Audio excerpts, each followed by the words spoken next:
The way in which we measure performance, or what success looks like, is in itself a science.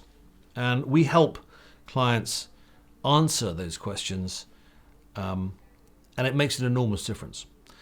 What I'm talking about here is the fact that the simplest measure that you could possibly look at is growth or volume. How many cars are you making? How many cans of drink are you selling? How many shops are you opening? Growth.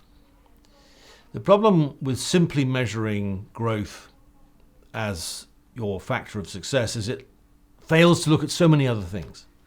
It fails to look at the costs of achieving that growth. It fails to look at the capital that you might require to achieve that growth. It also fails to look at some of the detrimental things for society that that growth gives you. So measurement needs to be quite sophisticated. And the question is, how sophisticated?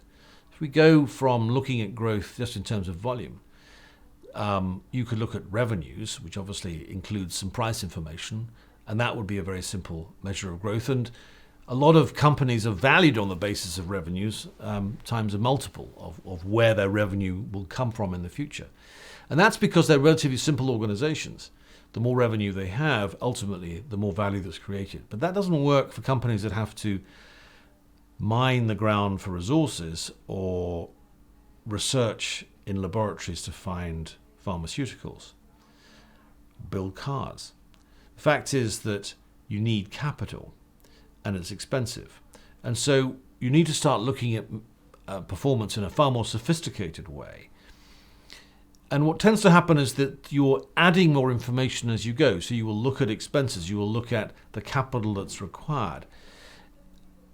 And one of the problems that emerges is as you're looking, for example, at return on capital as a measure of success, is that you can shrink or stop and still look successful. And that cannot be a good thing if you are a pharmaceutical company or you're a mining company or a company that requires capital in all sorts of different ways. If you were to stop investing, you might look successful for a while and get paid a big bonus, but it's not what we want in the long term. And that's why incentives need to have a longer term view of the world, and measures need to have a longer term view. So we help clients to think about that and balance return on capital with growth. And that can be achieved very obviously with a sort of matrix, growth, returns, or using metrics like economic value or economic profit.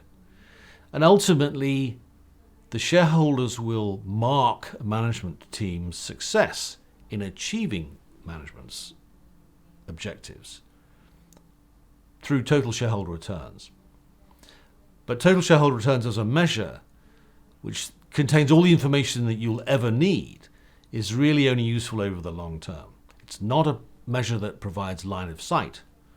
And so you have to challenge yourself to choose which measures to use where, at what stage in your organization. And we help clients do that, and it makes a huge difference.